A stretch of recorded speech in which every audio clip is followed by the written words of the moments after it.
Hi everyone, welcome back to my channel. আমি সুবর্ণা, আমি ভালো আছি। আশা করি তোমরা সবাই ভালো আছো।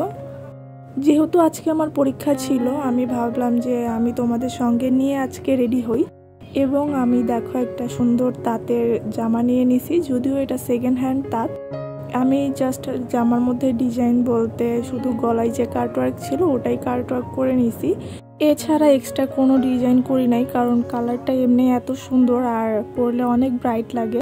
তো থ্রি পিসের সঙ্গে যে ওড়নাটা ছিল ওই ওড়নাটাই নিয়ে নিছি, আর প্যান্টের কাপড় দিয়ে আমি অন্য আরেকটা জামা বানাইছি, তোমরা কোনো একটা ভিডিওতে দেখতে পারবে। আর আমি সেম কালারের টাইস বা জেগিংস যেটাই বলো ওটা কিনে নিছি, নিয়ে আমি সুন্দর করে পরে ফেলছি। তো তোমরা দেখো, দেখতে কিন্তু অনেক সুন্দরও লাগতেছে, কারণ কিছু কিছু কালার আমার শরীরে অনেক সুন্দর মানায় এবং অনেক কালার আছে যেগুলো আমার পরতেও ভালো লাগে না এবং আমাকে দেখতেও ভালো লাগে না। তো আমি রেডি হয়ে কলেজে চলে আসি পরীক্ষা দেওয়ার জন্য।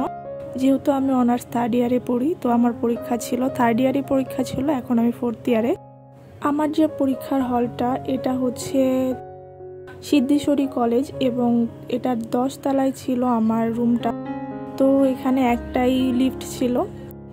লিফট থেকে শুরু করে রাস্তার গেট পর্যন্ত, মেন গেট পর্যন্ত সবাই লাইন ধরে দাঁড়ায় থাকতো, কারণ যেহেতু 10 তলায় বা 8 তলায় 7 তলায় এভাবে হেঁটে ওঠা সম্ভব না।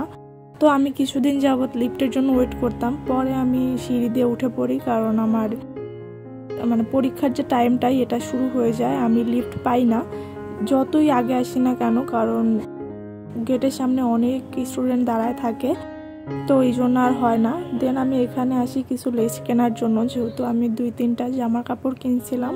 তো আমি ভাবলাম যে ওইগুলাতে একটু সুন্দর করে ডিজাইন করি লেস দিয়ে, কারণ লেস লাগাইলে কিন্তু জামাগুলো অনেক সুন্দর লাগে।